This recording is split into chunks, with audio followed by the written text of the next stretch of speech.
Hello जय हिंद दोस्तों, मैं शुभम आप सभी का स्वागत करता हूं आपके अपने यूट्यूब चैनल शुभम क्लासेस 2.0 में। तो देखिए, आप सभी को पता है ना, यूपी पुलिस के एग्जाम में बहुत ज्यादा समय नहीं है और सबसे ज्यादा जो स्कोर है, सबसे ज्यादा जो मार्क्स हैं वो आपके रीजनिंग के रहने वाले हैं, क्योंकि मैथ के जो सेक्शन है उसके अंदर भी बहुत हद तक रीजनिंग है आपकी, और आपकी रीजनिंग के अलग से 37-38 प्रश्न ऑलरेडी हैं। ठीक है, तो आज हम एक रीजनिंग का प्रैक्टिस सेट लगाएंगे। सभी को टेस्ट बिल्कुल कंप्लीट लगाना है। इसमें हर टाइप के मिक्स क्वेश्चन लिए हैं सभी टॉपिक से, और कुछ प्रश्न आपके यूपी पुलिस एसआई के हैं, कुछ एसएससी के प्रश्न हैं, यानी कि हर टाइप से मिक्स प्रश्न जो भी आपके एग्जाम के लिए बेनिफिशियल रहेंगे। उम्मीद करूंगा कॉपी पेन भी सभी साथ में लेकर बैठेंगे। चलिए अपनी क्लास स्टार्ट करते हैं। तो देखिएगा, जो आपके प्रश्नों की संख्या है ना वो 25 रहने वाली है। 25 मिक्स प्रश्न डिस्कस करेंगे प्रत्येक टॉपिक से। हर एक टॉपिक से एक भी टॉपिक यहाँ पे आपका छूटेगा नहीं, है ना। स्टार्ट करते हैं पहला प्रश्न, और उससे पहले बता दूं कि 25 में से कम आप सभी ना इसमें 22 के आसपास का स्कोर लेके चलिएगा जी। क्लियर है? चलिए स्टार्ट करते हैं। पहला प्रश्न आपके सामने है, और ये जो प्रश्न है ये मैंने यूपी पुलिस एसआई से लिया है, सब इंस्पेक्टर वाले एग्जाम से। इसका आंसर करेंगे जी। निम्नलिखित में से कौन सी आकृति प्रश्न चिन्ह के स्थान पर आ सकती है? ये प्रश्न चिन्ह दिया है, प्रश्न चिन्ह के स्थान पर आएगी और पैटर्न को पूरा करेगी जी। फटाफट से एक बार आंसर करेंगे जल्दी से। चलिए जी, देखिए आंसर के लिए ना मैं आपको ज्यादा समय नहीं दूंगा। अगर आपको ज्यादा समय चाहिए तो आप सेशन को ना बीच में रोक सकते हैं। ठीक है। तो देखिए जी, सबसे पहले इसमें ना आपको इंपॉर्टेंट चीज क्या देखनी है कि ये पैटर्न क्या बन रहा है। हमको पता है एक आपकी सीधी लाइन ऐसे जाएगी, ये पैटर्न यहां से कंप्लीट होगा। उसके बाद ये जो आपका एक पत्ती बनी हुई है, यहां पर एक पत्ती ऐसे बन जाएगी, ये वाली एक पत्ती आपकी ये ऐसे बन जाएगी। क्लियर है जी? और फिर यहां पर आपके जो है 2 पॉइंट इस तरह से बन जाएंगे, एक पॉइंट आपका यहां पर इस तरह से बन जाएगा। ये आपकी आकृति कंप्लीट हो रही है। ये ऑप्शन सी में आपको दिखाई दे रहा है, यहां पर भी एक चांद बनेगा छोटा सा। ऑप्शन सी जिसने आंसर दिया है उनका आंसर बिल्कुल करेक्ट है जी। आंसर मैच करते चलिएगा। बढ़ते हैं सेकंड नंबर पर, और देखिएगा ये प्रश्न आपके ना यूपी पुलिस रेडियो ऑपरेटर से लिया है। निम्नलिखित संख्या श्रृंखला में प्रश्न चिन्ह की जगह पर कौन सी संख्या होनी चाहिए? अभी शुरुआत है तो आसान प्रश्न है, धीरे धीरे लेवल भी बढ़ाया है, और हाई लेवल, अच्छा से अच्छा लेवल भी आपको देखने को मिलेगा इस टेस्ट में। 25 प्रश्न है। देखो जी, इसमें सिर्फ आपने लॉजिक ढूंढ लिया कि क्या लॉजिक फॉलो हो रहा है, तो प्रश्न वहीं पे खत्म हो जाएगा। सारा खेल आपका लॉजिक का रहने वाला है ना। यहां पर ना आपकी दो सीरीज पैरेलली रन कर रही हैं। जैसे कि देखो, ये 6 से 20 हुआ है, यहां पे कितना हुआ है जी, +14 हुआ है। फिर एक डिजिट छोड़ के 20 से 34 हुआ है, यानी कि +14 हुआ है ना। फिर यहां पे आगे +14 होगा, जो कि हमसे पूछा नहीं है। अब यहां पर देखिएगा, यहां पर क्या सीरीज रन करेगी कि 7 से क्या बनेगा, और यहां से फिर क्या जोड़ेंगे कि 19 बनेगा। समझिए चीजों को। अगर मैं 7 में +6 जोड़ दूं तो क्या हो रहा है, 13 हो रहा है। क्लियर है?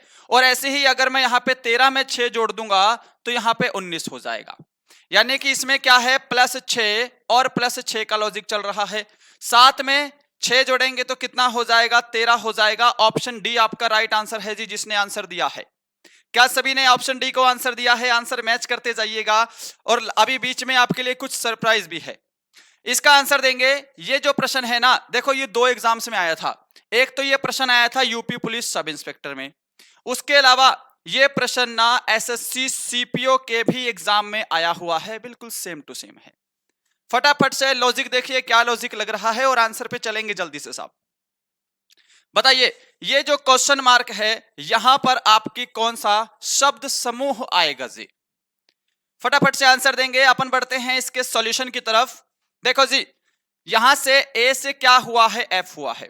और एग्जाम में क्या छोटी गलती होती है, एक चीज ध्यान से सुनो। आप लोग आंसर भी निकाल लेते हैं, पर मिलते जुलते ऑप्शन की वजह से जल्दी में आप लोग गलत ऑप्शन पे टिक कर दोगे और एक नंबर गलत। तो उसका फायदा क्या है भाई, है ना। अगर आपने सही सॉल्व किया है ना, तो बिल्कुल शांत माइंड से आंसर भी सही टिक किया करो। फिर घर पे आके जब मैच करेंगे, अरे सर बिल्कुल सही सॉल्व किया था और गलत कर दिया, ये दोबारा मौका थोड़ी मिलेगा। ये 3-3 4-4 साल बाद भर्ती आती है, अब तो पता नहीं अगले इलेक्शन में आएगी या कब आएगी। ठीक है ना, चीजों को समझा करो। देखो जी, ए से एफ हुआ है, प्लस कितना जोड़ेंगे, यहां पे हुआ है +5, है ना। पहले केस में +5 हुआ है। अब देखिएगा, ये बी से एफ हुआ है, क्या होगा, यहां पे +4 हुआ है, जी दिख रहा है आपको। बी दूसरे नंबर पे आता है। क्लियर है? अब यहां से फिर ई से एच हुआ है, ई 5 पे आता है, एच 8 पे आता है, यानी कि यहां पे +3 हुआ है। चीजें समझ पा रहे हैं? +4 +5 +4 +3 और यहां पे फिर इसका मतलब आगे +2 होगा। ये लॉजिक लग रहा है आपका। तो ऐसे ही अब पी से यहां पे हम क्या करेंगे, पहले हमको +5 करना है, ठीक है जी। फिर यहां से एन वाला अल्फाबेट आएगा, यहां पे +4 करेंगे। ये आपको लॉजिक लगाना है जी। पी से +5 करेंगे तो यहां पे आपका यू बन जाएगा, मैं डायरेक्ट लिख रहा हूं, ठीक है ना। एन में +4 करेंगे, ओ पी क्यू आर, यहां पे आपका क्या हो जाएगा, आर हो जाएगा, ठीक है जी। फिर एन में +3 करेंगे, ओ पी क्यू, यहां पे क्यू हो जाएगा और लास्ट में आपका हो जाएगा ओ। क्लियर है? यानी कि यू आर क्यू ओ कौन से ऑप्शन में है? आप बोलेंगे सर ऑप्शन डी में है, यू आर क्यू ओ।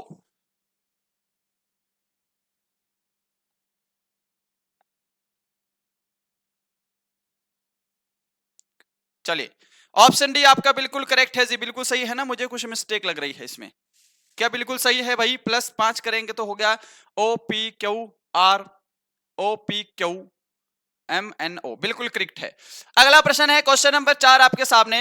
ये एसएससी से लिया है हमने कि उस विकल्प का चयन कीजिए जिसमें दी गई आकृति सन्निहित है और घुमाने की अनुमति नहीं है। इसका मतलब क्या है कि ये जो आपकी प्रश्न आकृति है, इसको आप ऐसे घुमा के कहीं भी एडजस्ट नहीं कर सकते, बिल्कुल एज इट इज, बिल्कुल सेम बताना है ये किस ऑप्शन में आपको अवेलेबल दिखाई दे रही है। सिर्फ आपको 5 सेकंड मिलेंगे, फटाफट से देखना है, स्पीड बढ़ानी है भाई। रीजनिंग तो टाइम टेकिंग होती है और पता नहीं कितना टाइम लेगी, आपके एग्जाम में समस्या हो जाएगी। देखो जी, सबसे पहले ऊपर सर्कल है, यहां ये होगा नहीं, ये गलत है आपका, है कि नहीं बात? क्योंकि यहां पर भी सर्कल है, जबकि हमें यहां पर एक सीधी लाइन से ये ड्रॉ करना है। अब इसमें क्या है भाई, इसमें ये सर्कल ठीक है, ऐसे नीचे जाएगा, फिर यहां पर जो है ये लाइन ऐसे ट्रायंगल बन रहा है ना, यहाँ पे ट्रायंगल नहीं बन रहा है आपका, ये भी नहीं होगा। अगर आपको देखने में समस्या हो रही है तो मोबाइल की स्क्रीन को ऐसे लैंडस्केप मोड में कर लीजिएगा। क्लियर है? अब यहां पर तो देखो भाई, ये वाला सर्कल है ही नहीं जो उसमें है, तो ये ऑलरेडी नहीं होगा। अगर 3 ही रॉन्ग हो गए तो ऑप्शन डी आपका ऑलरेडी जो है ये 4 बिल्कुल करेक्ट हो जाएगा। इसमें ऐसे सर्कल भी है, बिल्कुल ये ऑप्शन 4 करेक्ट है जी, जिसने ऑप्शन 4 दिया है। और आगे बढ़ने से पहले देखो एक चीज, आपके एग्जाम में कितने दिन बचे हैं? आप कहोगे सर 15-20 दिन बचे हैं। ये वीडियो रिलीज होगा, कई दिन तक लोग देखेंगे, काफी इस पे मतलब रिस्पॉन्स आता है आपका बहुत अच्छा, तो ज्यादा दिन है नहीं आपके पास, पहली चीज। और अगर आप लोग प्रैक्टिस सेट नहीं लगा रहे हो ना, तो आप लोग बहुत बड़ी गलती कर रहे हो। 150 प्रश्न को मैनेज करना, टाइम मैनेज करना, कौन सा सेक्शन वीक है उस पर काम करना है ना, क्या आपकी गलती रह रही है, कौन सा पार्ट छोड़ना चाहिए, कौन सा अटेम्प्ट करना चाहिए, पेपर कैसे अटेम्प्ट करना चाहिए, ये सब तो बिना प्रैक्टिस लगाने से होगा ही नहीं आपका, है ना। जब तक प्रैक्टिस सेट नहीं लगाएंगे बात नहीं बनेगी। आपके ही इसी एग्जाम को देखते हुए हमने आपके यूपी पुलिस कांस्टेबल के पूरे धमाकेदार एकदम 25 ओरिजिनल पेपर जैसे पेपर बनाए हैं हमने, ठीक है जी। अभी हमारी साइट पे 15 पेपर अवेलेबल हैं आपके, और जो बाकी के 10 पेपर हैं वो आपको 1 फरवरी से मिलने शुरू हो जाएंगे, है ना। थोड़ा गैप दे के देंगे ताकि आपके एग्जाम तक चलेगा। कुछ भी इशू है, कुछ भी डाउट है, आप लोग 75 664 101 वाले नंबर पे कॉल कर सकते हैं। आपको करना क्या है, ये हमारा एप्लीकेशन है शुभम क्लासेस, इस वीडियो के डिस्क्रिप्शन में भी आपको लिंक मिल जाएगा। इसको डाउनलोड करके आईडी वगैरह बना लेंगे साइन अप करके, और हमारे इस कोर्स को आप परचेस कर सकते हैं। इसमें एक इंपॉर्टेंट बात क्या है कि जो पहला टेस्ट है ना इसके अंदर, ये पहला टेस्ट मैंने बिल्कुल फ्री रखा है। कम से कम जाकर पहला टेस्ट लगाइए और देखिए कि आपका स्कोर क्या बन रहा है। स्कोर अगर अच्छा आ रहा है आपका तो फिर तो आपकी तैयारी ठीक है, स्कोर कम है तो प्रैक्टिस सेट जरूर लीजिएगा। ओनली आपके लिए ना सिर्फ और सिर्फ 149 रुपीज के 25 पेपर मिलेंगे। प्रश्नों की संख्या 150 है, इसीलिए थोड़ा सा हमने 149 रखा है, जो कि बिल्कुल अफोर्डेबल है। क्लियर है? अगर एग्जाम क्वालिफाई करना है भाई, प्रैक्टिस सेट लगाए बिना बात नहीं बनेगी। डिस्क्रिप्शन में लिंक है, जाके जरूर फॉलो करिएगा। क्लियर है? ये देखो प्रश्न है आपके एग्जाम में, ऐसे प्रश्न पूछे जाते हैं जी डाइस वाले। दी गई शीट को मोड़कर एक घन बनाया गया है, निम्नलिखित में से कौन सी आकृति बनाना संभव है जी? फटाफट से आंसर करेंगे इस प्रश्न का। ऐसा प्रश्न ना मैं अपनी हर क्लास में बताता हूं, जो भी रीजनिंग की क्लास होती है। सुनो, इस डाइस में क्या चलता है, लॉजिक ध्यान से समझिएगा। क्लियर है? पहले ना हम हमेशा अपोजिट निकाल लेंगे ताकि प्रश्न सोल्व करने में बहुत आसानी हो जाए। अब अगर मैं यहां से आपको बोलूंगा एक अपोजिट बताओ, एक बॉक्स छोड़कर जो दूसरा बॉक्स होगा, ये एक दूसरे के अपोजिट होते हैं ओपन डाइस में। जैसे एक अपोजिट क्या हो जाएगा, एक अपोजिट हो जाएगा आई। अगर मैं बोलूंगा ई का अपोजिट तो एक बॉक्स छोड़ के दूसरा बॉक्स ई का अपोजिट क्या हो जाएगा, आप कहेंगे सर ओ हो जाएगा। क्लियर है सभी को। अब जो बचा है आपका z बचा है और यहां पे क्या बचा है भाई, ये क्या है, u है ना। z और u जो है ये एक दूसरे के अपोजिट हो जाएंगे। अपोजिट निकाल लिया, क्योंकि आपसे कभी कभी डायरेक्ट अपोजिट भी पूछ लेता है, तो यहां पर ये साथ साथ लेकर चलिएगा। अब ये प्रश्न क्या है, इनमें से कौन सा घन बन सकता है, इसका मतलब क्या है, देखो जी।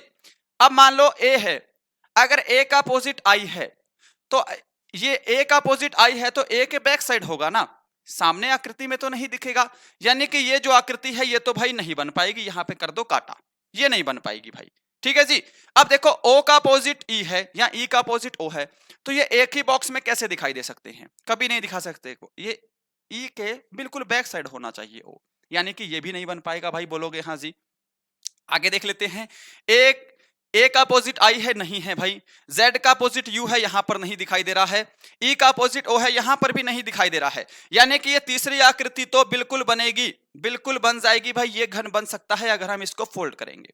चौथा चेक कर लेते हैं, z का अपोजिट u है, ये देखो पहले ही ऊपर दिखा रखा है z का अपोजिट u है, क्लियर दिख रहा है ना आपको, बिल्कुल दिख रहा है। z का अपोजिट ये u है ना, थोड़ा ध्यान रखिएगा। यानी कि ये भी आकृति नहीं बन सकती, केवल 3 जो है, ऑप्शन सी जो है ये आपका फॉलो करेगा। केवल जो नंबर 3 वाली आकृति है, नंबर 3 वाला घन है, वो बन पाएगा। सभी का क्लियर है जी, है कि नहीं। चलिए अब बढ़ते हैं अपन अगले प्रश्न पर। क्वेश्चन नंबर 6 है आपके सामने, इसको सॉल्व करेंगे फटाफट से।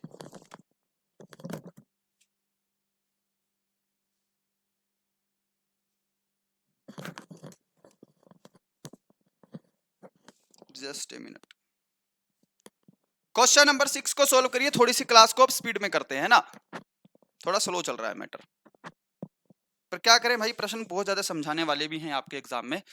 चलिए जी, अब इसमें बताइएगा क्या लॉजिक लग रहा है, फटाफट से आंसर करेंगे। हम बढ़ते हैं सॉल्यूशन की तरफ, ध्यान से देखिएगा। देखो इधर आ जाते हैं, है ना, ब्लर तो नहीं हो रहा ना बीच बीच में। ये ई से एफ हुआ है, क्या होगा, ई से एफ हुआ है, यहां पे हुआ है +1। आगे देखिएगा, ये एल से जे हुआ है, यानी कि जे के एल, ये -2 हुआ है भाई, समझ पा रहे हो ना चीजों को। फिर एस से क्या है, वी हुआ है, टी यू वी, यानी कि +3। अब इसका मतलब +1 -2 +3, यानी कि यहां पे -4 होना चाहिए। आर से वी होगा एस टी यू वी, बिल्कुल +1 -2 +3 -4, ये आपको लॉजिक है। क्लियर है सभी को। अब यहां पर मैं डायरेक्ट करूंगा क्योंकि हमें लॉजिक पता लग गया है। आप देखो जी ध्यान से, यहां पर जी में +1 करेंगे तो पहले पर क्या आ जाएगा, यहां पर कर देता हूं भाई, पहले नंबर पे आ जाएगा आपका h, है ना जी। अब -2 करना है h में -2 करेंगे, यहां पे f आ जाएगा। सभी का क्लियर है, -2 कर दिया।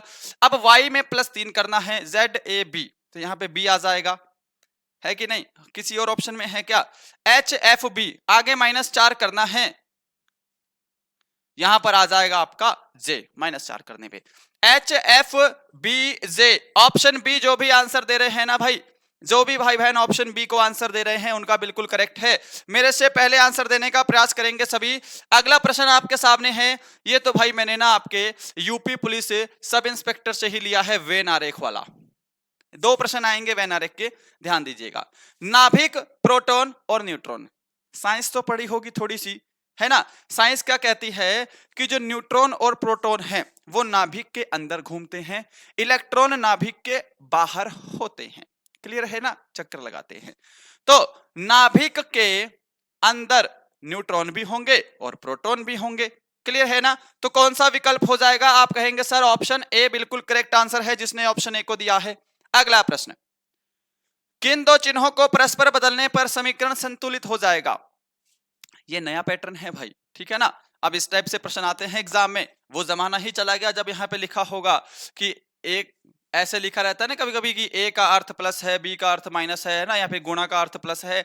वैसे प्रश्न भी आते हैं, बात एक ही है, पर अब थोड़े इस टाइप से प्रश्न आ रहे हैं एग्जाम में। इसमें रूल कौन सा लगता है, देखो ये तो सभी को पता है कि रूल लगेगा इसमें बोर्ड मास का, और इसकी कोई ट्रिक भी नहीं है। ये आपको ना, आपकी कैलकुलेशन स्पीड अच्छी होनी चाहिए, ये आपको फटाफट सॉल्व करके 4 ऑप्शन देखने पड़ेंगे, कौन सा ऑप्शन जो है वो सेटिस्फाई करेगा। ठीक है जी, हम पहले ऑप्शन ए को ट्राई कर लेते हैं, फटाफट से करेंगे। देखो जी, 646 प्लस और माइनस को चेंज करना है, यानी कि डिवाइड यहाँ पे 19 ऐसे ही रहेगा, माइनस की जगह प्लस लगाएंगे 746, फिर प्लस की जगह -20 गुणा 34। अगर हम इसको सॉल्व करने पर 100 आएगा तो ये ऑप्शन ए सही हो जाएगा, नहीं तो फिर अगला ऑप्शन चेक करना पड़ेगा। फटाफट से करना है काम आपको। 19 से पहले क्या करेंगे, ध्यान रखिएगा, इस 19 से पहले 646 को काटते हैं, है ना। 19 तिया 57, यहां पे 3 पे कट जाएगा। 19 चौके 76, ये 34 पे कट गया जी, बिल्कुल। प्लस 746 माइनस, फिर देखो गुणा करते हैं, पहले डिवाइड करते हैं फिर मल्टीप्लाई करते हैं। करो जी, 4 दूनी 8, 3 दूनी 6, 680 हो गया यहां पर। अब पहले प्लस और प्लस को जोड़ लेंगे, 34 में 746 जोड़ लेंगे, देखते हैं क्या बन रहा है। 6 और 4 10 का 0, हंसी लेख, 4 4 8 और 1 9, है कि नहीं। 7 और 3, ये क्या किया, 4 4 8, वेट, 6 4 10 का 0, हंसी लेख, यहां पे 8 हो जाएगा और यहां पे 7 हो जाएगा। ये 780 है, इसमें से अगर हम 680 को माइनस करेंगे तो यहां पर 100 बन रहा है, जो कि इस इक्वेशन को सेटिस्फाई कर रहा है। यानी कि हमने ऑप्शन ए का जो चुनाव किया था वो बिल्कुल सही है, ऑप्शन ए करेक्ट आंसर है जी। क्या पता ऑप्शन ए आंसर ना होता, हमें ऑप्शन बी चूज करना पड़ता, ऑप्शन सी भी चूज करना पड़ सकता है। तो इसमें आपकी बस कैलकुलेशन स्पीड अच्छी होनी चाहिए, इसके अलावा और कुछ नहीं।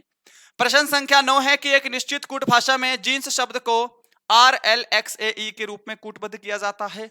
उसी कूट भाषा में बाउंड शब्द को कैसे कूटबद्ध किया जाएगा। फटाफट से इसको जल्दी से जल्दी सॉल्व करिएगा। शब्द क्या है भाई, जींस, JEANS।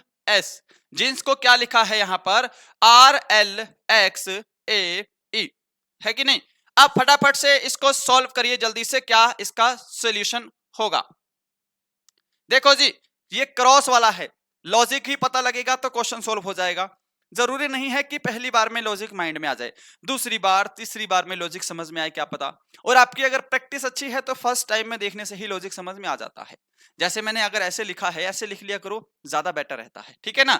देखो ये R से S, इसमें क्रॉस वाला लॉजिक है। पहले में क्या है जी, -1 है, R और S में -1 हुआ है। फिर L और N देख लो, है ना जी, LMN, यानी कि यहाँ पे माइनस का 2 हुआ है। ठीक है जी, देखो शुरू से दिखा रहा हूं मैं आपको, पहले -1 फिर -2, यहां पे लिखते चलेंगे। फिर x से आपका a होगा YZA, यानी कि यहां पे -3 हुआ है। अब इसका मतलब यही लॉजिक चल रहा है, a से e हुआ है यानी कि +4 हुआ होगा, क्लियर है। और यहां पे क्या है, -4 है, सॉरी +4 नहीं है, -4 है। समझ गए लॉजिक, समझ गए ना। -1 -2 -3 -4 -5 ऐसे क्रॉस करने पर है भाई, क्लियर है। अब मैं इसको रफ कर देता हूं, फटाफट से हम बाउंड का लिखेंगे जल्दी से जल्दी। देखो भाई, सिर्फ लॉजिक का खेल है, रीजनिंग बहुत टाइम टेकिंग है। अभी तो मैंने फिर भी बेसिक ही प्रश्न लिए हैं, आपके एग्जाम में ना 5-6 प्रश्न ऐसे आएंगे जो कि देखने में बहुत आसान लगेंगे आपको। आप सोचोगे कि ऐसे कर लेंगे, ऐसे होते नहीं है जल्दी, है ना। देखो जी, यहाँ पे पहले -1 करेंगे तो यहाँ पे C आ जाएगा, ठीक है जी। फिर n में -2 करेंगे, कितना होगा, LMN, यहाँ पे L आ जाएगा। फिर U में क्या करना है, -3 करना है भाई, क्या करना है, U में -3 करना है, STU, यानी कि यहाँ पे R हो जाएगा, STU, बिल्कुल करेक्ट है।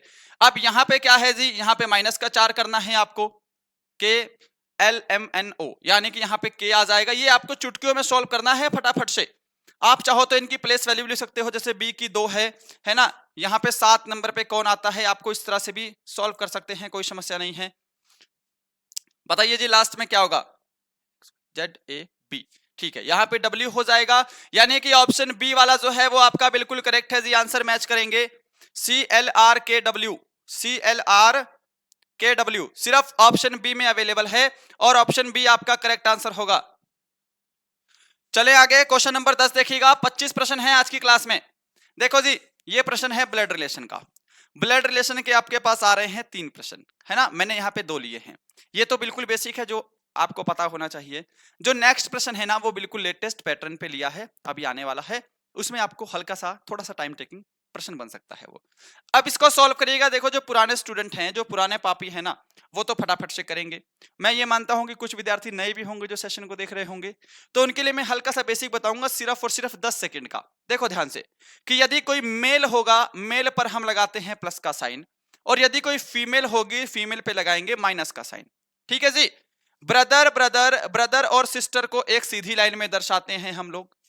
हस्बैंड और वाइफ होंगे, एक दूसरे को इक्वल रखकर दर्शाएंगे। और फादर और मदर होंगे वो हमेशा ऊपर रहते हैं, सन और डॉटर हमेशा रहते हैं नीचे। बस ये हल्का सा बेसिक है, इसी को हमको इस प्रश्न में अप्लाई करना है। अब ध्यान से देखिएगा, जैसे क्या बोला है कि पी की सास के है, यहां पर है जी पी, ठीक है जी, यहां पे क्या है आप बोलेंगे पी है। पी की सास है के, यानी कि पी का हस्बैंड या फिर वाइफ होगा कोई ना कोई, और इसकी जो सास है यानी कि के जो है इसकी मदर है, यहां पे हमने माइनस का साइन लगा दिया। चीजें समझ में आ रही हैं? इस पी का हस्बैंड या वाइफ होगी कोई ना कोई, और इसकी जो मदर है वो पी की सास होगी। चीजें समझ में आ रही हैं? बोलोगे हाँ जी। पी की शादी एस से हुई है, पी की शादी किससे हुई है? एस से हुई है, ठीक है जी। यानी कि यहां पर जो आपका मैंने सर्कल दिया है, पी की शादी एस से हुई है, तो हस्बैंड वाइफ को एक दूसरे के इक्वल रखकर दर्शाएंगे, पी की शादी एस से हो गई। अब देखो, के की एक ही बेटी है, के की एक ही इकलौती बेटी है एस, यानी कि ये क्या है? बेटी हो जाएगी। इसका मतलब पी जो है वो हस्बैंड है। चीजें क्लियर हो रही हैं? पी की बेटी एल है, पी की एक बेटी है जो कि क्या है? एल है, जो कि नीचे चली जाएगी जी। बोला है कि एस के से कैसे संबंधित है? ये जो एस है ये के से कैसे संबंधित है? सीधी सी बात है, फादर मदर ऊपर रहते हैं, सन और डॉटर नीचे रहते हैं। ये डॉटर है, ये मदर है। एस जो है वो के की बेटी होगी। ऑप्शन ए करेक्ट आंसर है जी, ध्यान रखिएगा। क्या सभी ने ऑप्शन ए को आंसर दिया है? आंसर मैच करते जाइएगा, बहुत ही शानदार। अगला प्रश्न देखिएगा 11 नंबर, कि दिए गए विकल्पों में से कौन सी आकृति प्रश्न चिन्ह के स्थान पर आएगी? ये क्लियर दिख रहा है ना सभी को? ये क्लियर भी दिख रहा है, और ये प्रश्न बहुत ही आसान है, बहुत ही आसान है भाई। इसमें ना मेरे ख्याल से अगर एग्जाम में भी बैठे होंगे ना तो 5 सेकंड लगेंगे आपको ओनली। मुझे दिख रहा है कि सारे व्हाइट है, एक ही ब्लैक डॉट है, तो मैं इस ब्लैक डॉट को फॉलो करके देख लेता हूं ना, ये ब्लैक डॉट क्या कह रहा है। देखो जी, ये ब्लैक डॉट जो है पहले यहां दूसरी आकृति में नीचे आ गया, पहले यहां था, फिर आपका ये ब्लैक डॉट चला गया यहां पर, फिर आपका ब्लैक डॉट चला गया इस साइड, है ना, इस साइड चला गया। अगली बार ब्लैक डॉट आपका ऊपर चला जाएगा इस आकृति में, कि कोई भी आकृति होगी ब्लैक डॉट उसमें ऊपर होगा, वो भी इस फेस में। क्लियर है? कौन सी आकृति में है? सिर्फ एक ही आकृति है जिसमें इस फेस में ब्लैक डॉट ऊपर है। ऑप्शन डी आपका आंसर है। बहुत ज्यादा समय नहीं लगाना है ऐसे प्रश्नों में। अगला प्रश्न देखिए, लो भाई, थोड़ा सा टाइम टेकिंग प्रश्न है पर बहुत इंटरेस्टिंग है। समय लगेगा जरूर पर मजा बहुत आएगा इस प्रश्न में, है कि नहीं? थोड़ा सा टफ प्रश्न है, फटाफट से आंसर देंगे कि एक निश्चित कूट भाषा में कंडीशन को यह लिखा जाता है तो सिलेक्शन शब्द को कैसे कूटबद्ध किया जाएगा? जल्दी से एक बार आंसर दो, सिलेक्शन को कैसे कूटबद्ध? ठीक है जी, सिर्फ लॉजिक है, मुझे पता है एक बार में इसका लॉजिक नहीं निकलेगा, ये तो कंफर्म है भाई, है कि नहीं? पहले आप बेसिक से लॉजिक पकड़ोगे और फिर देखोगे कि इसमें कुछ और भी आगे खेला हुआ है कि नहीं? मैं फटाफट से इसको छोटा कर देता हूं, मुझे उम्मीद है कि आपको क्लियर दिख रहा होगा, है ना? मैंने ब्लू और येलो और व्हाइट में किया है तो क्लियर दिखना ही चाहिए, बैकग्राउंड ब्लैक है अपना। देखो जी ध्यान से, मैं शब्द लिख रहा हूं क्या? कंडीशन। थोड़ा बड़ा लिख रहा हूं, मैं लॉजिक समझा देता हूं, फिर हम इसको रफ करके आगे कर लेंगे, है ना? कंडीशन को क्या लिखा है यहां पर? आप कहोगे कि पी क्यू ई, ठीक है जी, W L G, W L G, यही लिखा है। फिर लिखा है क्या? R S M, R S M, यही लिखा है ना? अब लॉजिक पता करिए क्या लॉजिक है। अगर आपने दिमाग खर्च कर लिया है अपना तो मैं बढ़ रहा हूं सॉल्यूशन पर, अपन ज्यादा समय वेस्ट नहीं कर सकते, क्लास लंबी हो जाएगी। देखिए जी, यहां पर ना आपकी क्रॉस वाली इक्वेशन बनेगी, ये तीनों का आपस में क्रॉस किया हुआ है ऐसे, ठीक है जी। फिर इन तीनों का आपस में ऐसे करके क्रॉस किया है। अक्षर देख लेने चाहिए ना कि अक्षर कितने हैं, थोड़ा सा लॉजिक समझ में आ जाता है उससे भी, पर ये चीजें तब क्लियर होंगी जब आपकी प्रैक्टिस होगी। देखो ये लॉजिक तो है ही, पर अभी इसमें थोड़ा सा झोल और है, और वो झोल क्या है? देखो जी, सी से ई हुआ है +2 हुआ है जी, ओ से क्यू हुआ है +2 हुआ है, एन से पी हुआ है, ओ पी +2 हुआ है, यानी कि ये जो आपका पेयर है इसमें क्या है? +2 वाला लॉजिक है। अब यहां पे देख लेते हैं, जी से डी हुआ है, हाँ जी, ई एफ जी +3 हुआ है यहाँ पे, आई से एल हुआ है, जे के एल +3 हुआ है, टी से डब्ल्यू हुआ है, यानी कि ये वाला जो पेयर है ये +3 का लॉजिक फॉलो कर रहा है। फटाफट से ऐसी एग्जाम में छाटना है भाई, अदरवाइज प्रश्न नहीं है, यूपी पुलिस एसआई का प्रश्न है, और उतने 3-4 साल पहले एग्जाम हुआ था, आजकल तो ऐसा लेवल होगा ही, है कि नहीं? अब यहाँ पे क्या लॉजिक है भाई? आई से एम हुआ है, जे के एल एम, ये पूरी जो इक्वेशन है ना इसमें +4 का लॉजिक लग रहा है। सभी का क्लियर है? +2 +3 और +4, ये 3 पेयर में अलग अलग लॉजिक है। लॉजिक समझ में आ गया? मैं प्लीज रफ करूंगा क्योंकि हमारे पास ना प्रॉपर स्पेस नहीं है अगले प्रश्न को सॉल्व करने के लिए, अगली इक्वेशन को सॉल्व करने के लिए। आप ध्यान से देखिएगा सभी, ठीक है ना। यहां पे लिख दिया मैंने SELECTION, ठीक है जी। सिलेक्शन, सिलेक्शन को क्या करेंगे, फिर से हम ऐसे पेयर बना लेंगे फटाफट से। ये काम आपको बहुत ही स्पीड में करना है जी, क्योंकि हमारे पास समय नहीं है, एग्जाम में भी आपको ऐसे ही पेन चलाना है। अब आंसर देखो, मैं फटाफट से सॉल्व कर दूंगा। यहाँ पे +2 का लॉजिक लगेगा, इस इक्वेशन में +3 का, और इस इक्वेशन में +4 का लॉजिक लगेगा। L के बाद MN, यहाँ पे N आ जाएगा, E के बाद FG हो जाएगा, S के बाद TU, NGU पहले देख लो कौन से ऑप्शन में है। मैं देख रहा हूं NGU केवल एक ही ऑप्शन में है, बाकी ऑप्शन में है ही नहीं। हम पूरा क्यों सॉल्व करेंगे भाई, हम सीधा ऑप्शन ए को टिक करेंगे और अगले प्रश्नों की तरफ चलेंगे, है कि नहीं बात। देख लिया करो एक ऑप्शन में भी। अगला प्रश्न देखिएगा, निम्न चित्र में कितने त्रिभुज हैं। आकृति की गणना करना आपके सिलेबस में है और एग्जाम में भी आता है ना। अब इसमें मैंने ना एक टॉपिक ऐड नहीं किया है, वो क्या है, कैलेंडर जो है मैंने इसमें नहीं डाला है। कैलेंडर के प्रश्न आते हैं एग्जाम में, कैलेंडर भी आता है आपके पास। कैलेंडर और घड़ी में से एक ना एक प्रश्न एग्जाम में आएगा जरूर। जरूरी नहीं है कि सब शिफ्ट में आए, बट सिलेबस में है, हमारे इस टेस्ट में नहीं है ये वाला प्रश्न। क्लियर है? चलो जी आंसर करेंगे फटाफट से। इसमें कितने त्रिभुज हैं?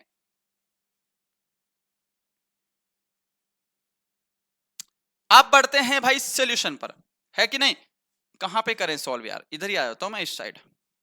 देखो जी मैं पहले डॉट लगाऊंगा, देखते रहना कितने त्रिभुज हैं, फिर मैं आपको एडिशनल भी बता दूंगा। एक त्रिभुज, दो, गिनती लिख दें क्या, यहाँ पे गिनती लिख देते हैं, 1 2 3 4, एक ये बड़ा वाला 5, और एक ये हो गया 6। 6 त्रिभुज तो आपको ऐसे बड़े वाले दिखाई दे रहे हैं, यानी कि 6 त्रिभुज तो भाई फिक्स है। अब और देखिएगा ध्यान से, मैं क्या देख पा रहा हूं, यहां पर 2 है ना, और एक जो है ये पूरा वाला त्रिभुज भी है, एक ऐसा दिख रहा है आपको, ये पूरा वाला भी, यानी कि एक आपका ये हो गया, 7 हो गए। क्लियर है जी।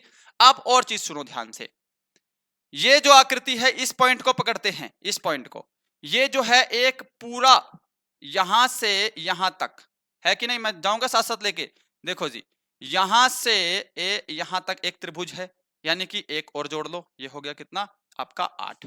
क्लियर है, 8 हो गए हैं। अब आगे चलते हैं जी, +1। अब इसके बाद देखो ये पॉइंट पकड़ेंगे, ये वाला पॉइंट, तो यहां से एक त्रिभुज ये भी बन रहा है, दिख रहा है ना सभी को भाई, क्लियर है ना। चलो जी ठीक है, यहां पे एक और हो गया, 9 हो गए, 9 त्रिभुज हो गए आपके। अब और कौन कौन सा बनेगा भाई यहां पर, देखो अगर मैं इस वाले पॉइंट को पकड़ू, ये बीच वाले को, तो एक त्रिभुज आपका है ना, एक त्रिभुज आपका ये भी बनेगा, इस वाले पॉइंट से पकड़ने पर एक त्रिभुज आपका ये बन रहा है। ये कितने हो गए आपके, 10 हो गए, पर 10 तो ऑप्शन में नहीं है, 11 ऑप्शन में है, यानी कि एक और बन रहा होगा कहीं ना कहीं। अगर एक और कहीं ना कहीं त्रिभुज बन रहा है, तो वो त्रिभुज कहां बन रहा होगा सर, जल्दी से देखिए और बताइए जी, अगला त्रिभुज कहां पे है। क्या इस पॉइंट को पकड़ के तो हमने बना लिया है ना, एक इस पॉइंट को पकड़ के भी बना लिया है हमने, इस पॉइंट को पकड़ के भी बना लिया है, इस पॉइंट से भी कोई त्रिभुज बन रहा है क्या, नहीं। इस पॉइंट से, इस पॉइंट से तो ये एक त्रिभुज हो गया, यानी कि एक त्रिभुज मिसिंग है भाई इसमें, एक त्रिभुज तो अभी भी गड़बड़ है यहां पर। बिल्कुल, एक ये वाला पॉइंट है, देखो ये वाला, इस पॉइंट से भी एक त्रिभुज आपका बनेगा, है ना, इस पॉइंट से।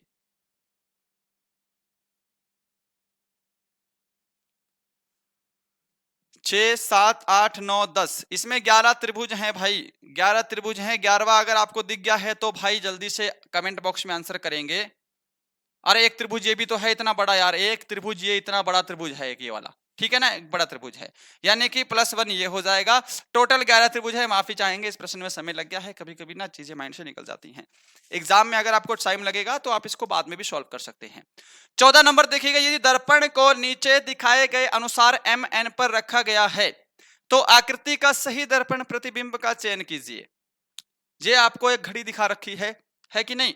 अब ये MN क्या है, एक मिरर है। इस ऑप्शंस में से क्या दर्पण प्रतिबिंब होगा, ये ऑप्शंस तो सही से दिख रहे हैं ना आपको, ऑप्शंस सही से दिखाई दे रहे होंगे जी, है कि नहीं। देखो ऑप्शन डी तो आंसर है नहीं, तो मैं इसको लेता भी नहीं हूं, ठीक है ना। मैं सिर्फ इन 3 ऑप्शन को लेता हूं ताकि आपको ऑप्शन बिल्कुल सही से दिखाई दे, आप आंसर अब बताइएगा। अब सही से दिख रहा है, ऑप्शन डी आंसर नहीं था, मैंने उसको पहले ही इरेज कर दिया है।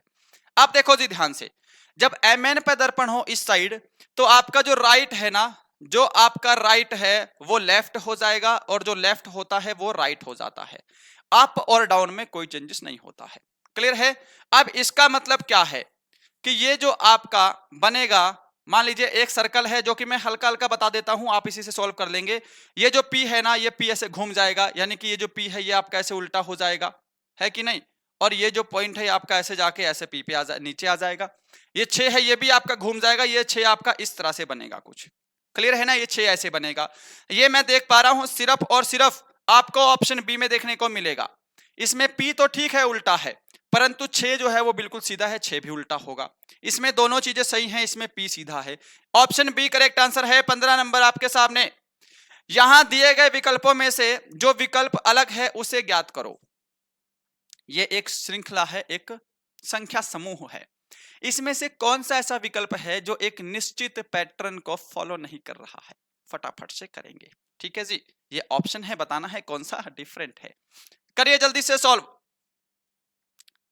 देखो भाई, मैं देख रहा हूं 15 से 95, मुझे दिख रहा है ये क्लोज है कि यदि मैं 15 में गुणा 6 कर दूं तो कितना हो रहा है, 90 हो रहा है। भाई ये क्लोज ही तो है, यानी कि यहां पे +5 किया है, इसका मतलब इन्होंने यही किया है ना। ऐसे ही 30 और 185 है, यदि मैं 30 में गुणा 6 कर दूं तो कितना हो जाएगा, 180 हो जाएगा। बोलोगे हाँ जी, 6 प्लस करेंगे, सॉरी 5 प्लस करेंगे तो कितना होगा, 185 होगा। ये लॉजिक यही लग रहा है, हमको दिख गया है। ऐसे देख लो, 50 में 6 से गुणा करेंगे 300, 5 प्लस करेंगे तो क्लियर है। अब यहां पे इसका मतलब गड़बड़ होगी। 25 में 6 का गुणा करेंगे तो 150 और इसमें 5 जोड़ेंगे तो 155 होना चाहिए था, यहां पे 160 है। यानी कि 160 और 25 वाला जो संख्या समूह है वही गड़बड़ है भाई, उसी में गड़बड़ है। लॉजिक समझ गए, प्रश्न कैसे सोल्व करना है समझ गए, तो आगे बढ़ते हैं। ये लॉजिक मैंने बोला था, एक ब्लड रिलेशन आपके पास कुछ ऐसा भी ऐड किया है, ठीक है। अब ये टाइप का प्रश्न ना आपको कुछ भी कर लो, ये 100% आपको एग्जाम में देखने को मिलेगा, ठीक है ना। वो जमाने चले गए, बहुत आसान आसान प्रश्न। भाई साहब टीसीएस का पैटर्न फॉलो करने लग जाओ, आपका एग्जाम कुछ कुछ वहां से उठेगा, बहुत हद तक उठेगा। ये सभी को क्लियर दिख रहा होगा, इसलिए मैं इसको थोड़ा सा एडजस्ट कर देता हूं। ये बिल्कुल क्लियर दिख रहा है, ओके जी। सामने स्क्रीन लगी है ना लैपटॉप की, दिख जाता है। लॉजिक सभी को पता है, बेसिक बताया है, जल्दी से सॉल्व करेंगे भाई। कि अगर इनके अर्थ ऐसे दे रखे हैं तो ये जो लाइन दे रखी है ना, इसमें जे का एम से क्या संबंध है, फटाफट से बता दो। फिर से बता रहा हूं, देखो शुरू से बताने की जरूरत नहीं है, इसका लॉजिक मेरे ख्याल से है ना, बेसिक बताएं। 1 मिनट आप करिए सॉल्व इसको।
चलिए भाई आंसर दीजिए फटाफट से ना, एक छोटी सी कॉल आ गई थी तो इसके लिए माफी चाहेंगे आप सभी से। आंसर करिएगा, 16 नंबर है। बड़ा गूगल पे फोन पे चल रहा है, आप लोग सुन तो रहे होंगे सारा। चलो शाबाश। देखो जी, बेसिक नहीं बताएंगे है ना, टाइम समय ज्यादा है। सीधी सी बात है, एम क्या है, क्वेश्चन मार्क सी है। देखो ए क्वेश्चन मार्क बी का अर्थ क्या है कि ए बी का पुत्र है, यानी कि एम जो है वो पुत्र है सी का, यानी कि आपका जो सी है वो चला जाएगा ऊपर और सी का जो पुत्र है एम है वो आ जाएगा नीचे, इस पे लगा देंगे प्लस का साइन। क्लियर है। देखो सी डॉलर जे है, डॉलर का अर्थ क्या होता है, ए बी की बहन है, यानी कि सी जो है वो बहन है किसकी, कहेंगे आप जे की बहन है। क्लियर है जी। स्टार का अर्थ देखिए क्या है, स्टार का अर्थ होता है ए बी की माता है, यानी कि जे जो है वो माता है जेड की, जे जो है वो माता किसकी है, जेड की है, तो जेड चला जाएगा नीचे। क्लियर है। अब बोला है जे का एम से क्या रिश्ता है, ये जे है ये एम है। चीजें ध्यान से सुनो कि जो एम की मदर है उसकी सिस्टर है जे। क्लियर है, उसकी सिस्टर है, तो एम जो जे है वो एम की क्या लगेगी, मौसी लगेगी। ऑप्शन ए करेक्ट हो जाएगा। क्लियर है। 17 नंबर देखिएगा जी सामने स्क्रीन पर, ये आपके सामने है सिलोलिज्म, और सिलोलिज्म से आपके पास दो प्रश्न आएंगे। इसके अलावा क्या रहेगा आपके पास, कथन और पूर्ण धारणाएं। पूर्ण धारणाएं यानी कि पूर्व धारणाएं। एक कथन दे देगा और आपसे आपको कुछ रिलेटेड कुछ सवाल पूछेगा, वो बहुत टफ होता है भाई। देखो उसमें ना, जब उसमें बहुत ही आपको ध्यान से आंसर देना पड़ेगा, उसमें पॉसिबिलिटी का केस बहुत ज्यादा होता है। अब यहां पर क्या है, फटाफट से आंसर करेंगे। मैं आपको एक छोटी चीज बताऊं, अगर मैं लिखूं कि कुछ सभी ए जो हैं वो बी हैं, तो हम ऐसा बॉक्स बनाते हैं, ऐसा डायग्राम बनाते हैं। अगर मैं लिखूं कि कुछ ए जो हैं वो बी हैं, तो हम ऐसा डायग्राम बना देते हैं। और अगर मैं लिखूंगी कोई भी ए बी नहीं है, तो हम ऐसा डायग्राम बनाते हैं। क्लियर है जी। समझ के चीजों को अब ध्यान से देखिएगा। अब मैं जा रहा हूं इस प्रश्न को सॉल्यूशन करने। बहुत ही शानदार और बहुत ही बढ़िया प्रश्न है आपके सामने। बोला है कुछ गैसें जहरीली होती हैं। देखो जी, ये जी से मैंने लिख दिया गैसें। कुछ जो गैसें हैं जहरीली होती हैं, तो जहरीली को मैं जे से लिख देता हूं, जे से जहरीली। कुछ के लिए हम ये वाला बॉक्स बनाते हैं। क्लियर है ना। कुछ जहरीले पौधे हैं, कुछ जो जहरीले हैं वो क्या हैं, पौधे हैं। यहां पे पी से पौधे कर दिया, कुछ के लिए फिर से हम ये डायग्राम बनाते हैं। अब देखो जी, कुछ पौधे जहरीले होते हैं, कुछ पौधे जहरीले हैं, बिल्कुल सही है ना, बिल्कुल सही है। यानी कि पहले वाला जो है, पहले वाला बिल्कुल करेक्ट है जी, ये पहला सही है। कुछ गैसे पौधे हैं, कुछ गैसे पौधे हैं, तो बिल्कुल नहीं है, यहां पर नहीं दिखाई दे रहा है। अगर इसमें बोलता ना कि कुछ गैसे पौधे हो सकते हैं, पॉसिबिलिटी मांगता, तो इस पौधे को हम यहां पर ऐसे करके भी बना सकते थे भाई, यहां पर पौधा भी ऐसे कर सकते थे। समझ गए ना, कुछ वाला पेयर दोनों में कॉमन कर लेते। पर अगर पॉसिबिलिटी का केस होगा, डायरेक्ट पूछा है तो नहीं, तो इसका मतलब केवल एक जो है वो निष्कर्ष अनुसरण करता है। ऑप्शन आपका ए करेक्ट आंसर है जी। आगे देखिए 18 नंबर प्रश्न है, ये बहुत आसान प्रश्न है भाई, इसमें बहुत ज्यादा समय ही नहीं मिलेगा आपको। प्रश्न है, एक निश्चित कूट भाषा में हेड को IFBE के रूप में, आयरन को JSPO के रूप में लिखते हैं, तो जेन को कैसे लिखा जाएगा। ये बहुत ही सिंपल है, देखने से ही पता लगना चाहिए ना आपको। क्या है देखो, H से I हुआ है यानी कि +1 हुआ है कि नहीं। मैं यहां पे लिखूंगा फटाफट से, देखो ध्यान से, सिर्फ एक ही को सोल्व करूंगा। HEAD क्या लिखा है इसको, IFBE। देखो जी, H से I +1, E से F +1, A से B, D से C, बस +1 हुआ है। अगला अगला अल्फाबेट जस्ट ऐड हुआ है जी। बोलोगे हाँ जी, है कि नहीं। अब सीधा आपको जेन का बताना है भाई, मैं डायरेक्ट लिख रहा हूं। जे का क्या होगा, के हो जाएगा, ए का हो जाएगा बी, एन का ओ, ई का F. Option B correct answer है। इसमें कुछ भी आपका रॉकेट साइंस नहीं था, छोटा सा प्रश्न था ये। क्वेश्चन नंबर 19 देखिएगा फटाफट से। 25 प्रश्न रहेंगे टोटल आज के सेट में।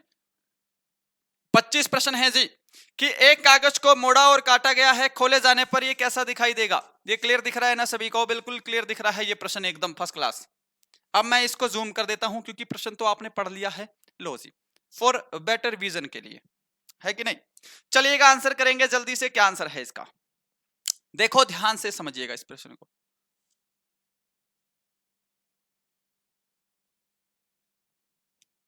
देखो जी, पहले कागज था उसको इधर मोड़ा, फिर छोटी पहले कागज को इधर मोड़ दिया। क्लियर है ना, मतलब बस एक ही साइड मोड़ा है और फिर इसको दोबारा से इधर मोड़ के इतनी सी शीट बनाई है, उसमें ये कटिंग कर दी है। जब इसको ऐसे खोलेंगे तो ये जो एरो है आपका, जब इसको ऐसे खोलेंगे तो एक एरो आपका, ये एक एरो आपका इसके उल्टा अपोजिट फेस हो जाएगा, बनाऊंगा नहीं मैं इसको, ठीक है ना। और ये जो आपका एरो है ऊपर ही रहेगा, ठीक है ना। यानी कि ये आपका ऐसे एक एरो बना रखा है, चीजों को ध्यान से समझिएगा, है कि नहीं। और यहां पर है एक, और यहां पर एक जो है ये आपका एक नीचे एरो है ना। मैं शॉर्टकट में बता रहा हूं। जब इसको हम ऐसे खोलेंगे तो ये जो एरो है ना, इसका फेस जो है वो इस साइड हो जाएगा। क्लियर है जी। और इसके बाद ये जो है आपका, ये आपका एज इट इज ऐसे ऊपर ही रहेगा। मैं यार क्या बना रहा हूँ, ड्राइंग अपनी ऐसी बेकार बेकार है। फिर इसको हम दोबारा से खोलेंगे तो जो एरो के फेस हैं भाई, एरो का फेस देखिएगा वो आपके ऐसे अपोजिट ही रहेंगे एक दूसरे के। जैसे कि ऑप्शन आपको बी में दिखाई दे रहा है, ऑप्शन बी में दिखाई दे रहा है, यहां पर एरो सारे ऐसे सीधे जा रहे हैं, ये आंसर नहीं होगा। यहां पर देखो, यहां पे दो सीधे हैं, दो इधर हैं, जबकि आपके एरो कैसे बनेंगे, दो का फेस ऐसे रहेगा, फिर दोबारा से खोलेंगे तो इन दोनों का फेस ऐसे रहेगा। ऐसे ही बना देता मैं, क्या ड्राइंग बनाई है भाई। चलो क्लियर है ना, सिर्फ ऑप्शन बी में आपका आंसर होगा। इसका आंसर सॉल्व करेंगे, यहां पे क्या लॉजिक है, सिर्फ लॉजिक बताना है। 37@91 का मान बताइए जल्दी से। जब आप ये लॉजिक पता कर लेंगे क्या लॉजिक लग रहा है, तभी आप इसका निकाल पाएंगे, है कि नहीं बात। देखते हैं सॉल्यूशन क्या है। देखो जी ध्यान से, 15@22 को 34 लिखा है। अब मैं देख पा रहा हूं कि क्लोज क्लोज है, कि यदि हम 15 में 22 को जोड़ दें कितना बनेगा, यहां पर आपका 37 बन जाएगा, है कि नहीं। ये 34 है, यानी कि -3 करेंगे तो 34 बन रहा है। अगला भी फॉलो करके देख लेना, अगर सेम फॉलो हो रहा है तभी तो कर पाएंगे। 29 में 62 को जोड़ेंगे, 29 में 62 को जोड़ेंगे, 9 और 2 11 का एक, हंसी लेख 6 और 3 9, 91 हो रहा है। और यहाँ पे -3 करेंगे तो 88। ये लॉजिक आपका बिल्कुल सही है जी। अब फटाफट से 37 में 91 जोड़ दीजिएगा, आंसर आ जाएगा। 37 + 91 जोड़ेंगे, 7 और 1 8, 9 और 3 कितने हो जाएंगे, 12 हो जाएंगे। इसमें -3 करेंगे तो आपका 125 आंसर हो जाएगा। ऑप्शन ए करेक्ट आंसर है जी। क्या सभी ने ऑप्शन ए को दिया है। अब लास्ट के 5 प्रश्न बचते हैं, बहुत इंपॉर्टेंट, आंसर करिएगा। एक ही पासे की 3 अलग अलग स्थितियां दर्शाई गई हैं, 4 दर्शाने वाले फलक के विपरीत कौन सी संख्या होगी। डाइस वाला टॉपिक ना मैंने दिल्ली पुलिस के टाइम पे हर बार कराया था, क्योंकि उसमें दिल्ली पुलिस में 5 से 6 प्रश्न हर शिफ्ट में आ रहे थे। और मैंने आपका यूपी पुलिस का पेपर देखा है, उसमें डाइस का टॉपिक है ना, और 2 से 3 प्रश्न आते ही आते हैं भाई। देखो जी, 4 के अपोजिट ही तो बताना है क्या होगा। मैंने अभी एक प्रश्न में बताया था, देखो ये 4 है, तो 4 का अपोजिट 4 के बैक साइड होगा, है कि नहीं। यानी कि 6 और 3 4 के कभी भी अपोजिट नहीं हो सकते। मैं इसको जूम कर देता हूं साहब, आपको और क्लियर दिखाई देगा। समझ रहे हो चीजों को, यानी कि 4 के अपोजिट 6 और 3 नहीं होंगे, 6 और 3 तो इसके अपोजिट होंगे नहीं। और 4 मैं देख रहा हूं इसमें भी है, 5 और 1 भी 4 के अपोजिट नहीं हो सकते, क्योंकि 4 का अपोजिट 4 के बैक साइड होगा। यानी कि 5 और 1 ये भी अपोजिट नहीं होंगे। अब तो बचा क्या भाई, 6 ही तो अक्सर होते हैं। इसका मतलब जो 4 है इसका अपोजिट हो जाएगा आपका 2। ठीक है, ऑप्शन डी करेक्ट आंसर है।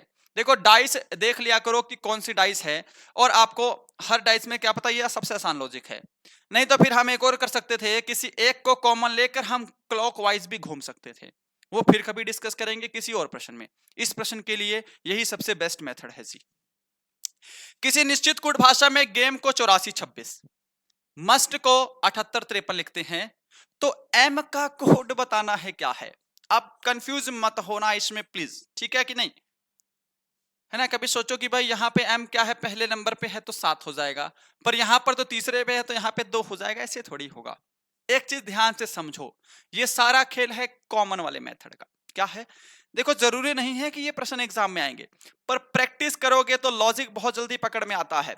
बहुत ज्यादा वेटेज है, 55-56 प्रश्न है भाई, कैसे करोगे फिर, करना है ना स्पीड में। आप देखो मैं क्या देख पा रहा हूं कि यहां पर गेम है, यहां पे मस्ट है, यहां पर ना इनमें सिर्फ एक ही एम ही कॉमन है भाई, बाकी कोई भी अक्षर इसमें कॉमन ही नहीं है। यानी कि ये जो आपको दिए हैं इनके कोड, इसमें भी जो एक कॉमन होगा वही एम का कोड हो जाएगा, इसका मतलब है कि नहीं। अब इनमें ये भी 8 और 8 दोनों में कॉमन है, यानी कि एम का जो कोड है वो क्या हो जाएगा, 8 हो जाएगा। ऑप्शन डी करेक्ट है। चीजों को समझ पा रहे हैं। अगला प्रश्न 23 नंबर, उस सही विकल्प का चयन करें जिसे क्रम में वे शब्द अंग्रेजी शब्दकोश में मौजूद होते हैं। यानी कि अंग्रेजी शब्दकोश के अनुसार इसको लगाना है। मैं इसको जूम कर लेता हूं ताकि आपको बढ़िया से दिखाई दे।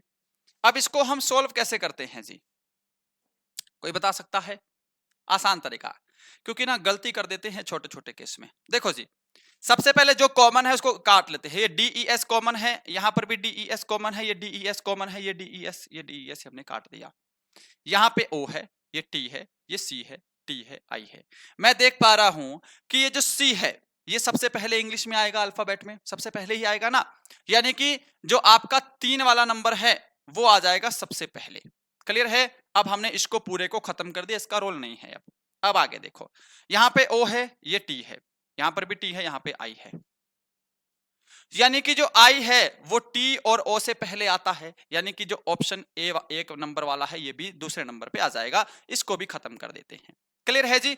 अब देखो ये टी है, यहां पर भी टी है, यहां पे ओ है, O P Q R S T, यानी कि जो ओ है ये टी से पहले आता है, यानी कि ये 5 वाला भी खत्म कर देंगे। 3 1 के बाद आपका 5 हो जाएगा, 3 1 के बाद 5 हो जाएगा। ऑप्शन ए और सी खत्म है, इन दोनों में कंपटीशन है अब, है कि नहीं? अब देखो ध्यान से, यहां पर भी टी है, यहां पर भी टी है, यहां पर आई है, यहां पर आर है। अब आई और आर में से पहले कौन सा आएगा?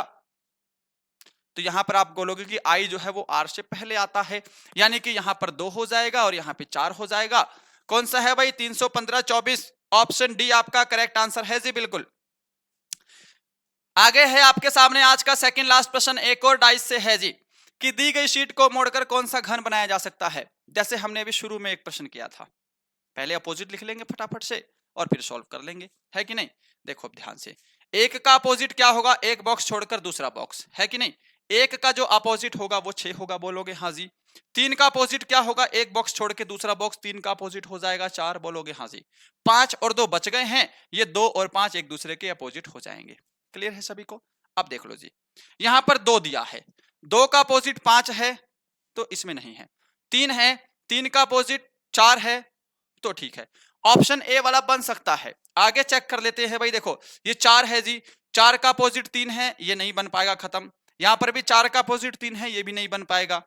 अब यहां पे क्या है? 1 का अपोजिट 6 है, यहां पर भी 1 का अपोजिट 6 है। कहने का मतलब क्या है कि जो अपोजिट होते हैं वो एक ही घन में सामने से दिखाई नहीं देंगे। 6 का अपोजिट तो 6 के बैक साइड होगा ना, तो सामने से दिखाई नहीं देगा। समझ गए चीजों को? यानी कि इसमें जो है एक दूसरे के अपोजिट नहीं है, यानी कि ऑप्शन ए वाला जो घन है ये आपका बन पाएगा अगर हम इसको फोल्ड कर दें। चीजें समझ में आ रही हैं? बिल्कुल। अब ये है आपका आज का लास्ट क्वेश्चन। मैंने एक प्रश्न होमवर्क के लिए भी दिया है, उसको लेकर जाइएगा। डायरेक्शन वाला प्रश्न है भाई, ये यूपी पुलिस एसआई का प्रश्न है आपके सामने। क्लियर दिख रहा है सभी को? अभी दिखाते हैं क्लियर, ठीक है ना? ऑप्शन को भूल जाओ, ठीक है, क्योंकि आपको क्लियर नहीं दिख रहा है तो मैंने क्या किया, ये मैंने ऑप्शन हटा ही दिए हैं यहाँ पे। समझ गए चीजों को? ये ऑप्शन हटा दिए हैं। अब ये प्रश्न ना उम्मीद करूंगा सभी को दिख रहा होगा, ऑप्शन छोड़ दीजिएगा। आप अब सॉल्यूशन पर ध्यान दें। डायरेक्शन के आपके पास 2 या फिर 3 प्रश्न फिक्स हैं भाई, किसी भी तरह। एक प्रश्न होमवर्क के लिए भी है, पर पहले इसको सॉल्व कर लेते हैं, अब फिर हम होमवर्क पे चलेंगे। देखो जी, डायरेक्शन तो पता है ना सभी को? डायरेक्शन तो पहले पता ही होनी चाहिए, तभी तो सॉल्व करेंगे, है ना? ये दिशा होती है पूर्व, ये दिशा होती है पश्चिम, ऊपर हम उत्तर लिखते हैं रीजनिंग में और नीचे हम दक्षिण दिशा को मेंशन करते हैं। अब देखिएगा प्रश्न को, कि एक व्यक्ति विभिन्न दुकानें A B C D E पैसा इकट्ठे करने के लिए अपने घर से निकला। क्लियर है? देखो, दुकान ए से पैसे इकट्ठे करने के बाद वह दुकान बी पर पहुंचता है, जो ए से 12 मीटर पश्चिम में है। देखो ध्यान से, यह दुकान ए है कि नहीं?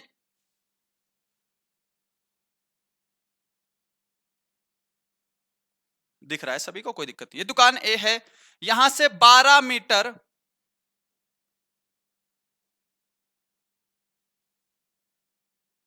थोड़ा स्पेस ले लेते हैं। दुकान ए है, यहां से 12 मीटर, ये पूरा डिस्टेंस 12 मीटर है जी, है ना?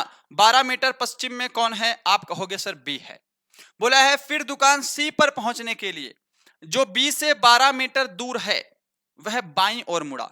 अब वो इस तरफ जा रहा है, बाईं ओर क्या होता है? लेफ्ट साइड होता है। लेफ्ट यानी कि ये नीचे की तरफ जाएगा मात्र 5 मीटर। सभी का क्लियर है जी? बोलोगे हाँ जी। 5 मीटर गया वो कहां पर? दुकान सी पर। फिर वह बाईं ओर मुड़ा और उसने लगातार 2 बार बाएं मोड़ दिया। 2 बार बाएं मुड़ता है, जिससे वह ए और बी के मध्य से गुजरा। चीजों को ध्यान से समझिएगा। अंत में वह दुकान ई पर पहुंचता है, जो दुकान बी और ए के मध्य 3 मीटर उत्तर में है।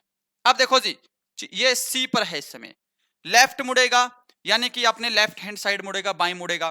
तो पहले इधर मुड़ा है बाएं, ठीक है ना?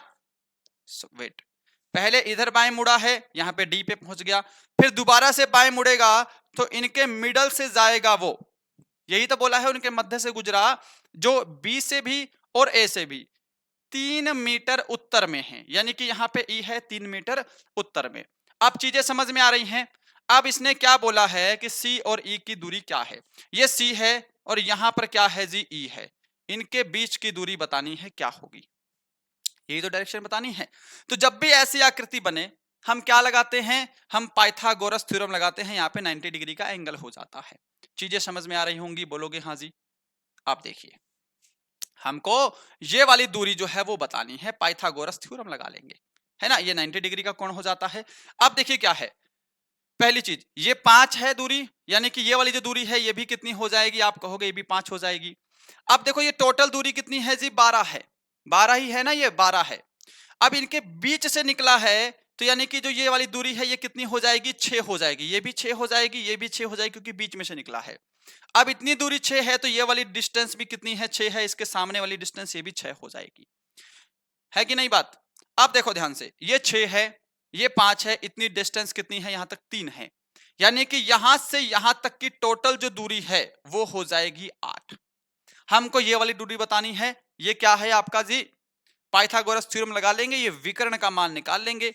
पाइथागोरस थ्योरम मैं मानता हूं सभी को आता होगा, कर्ण का स्क्वायर क्या होता है, आधार का स्क्वायर जमा लंब का स्क्वायर।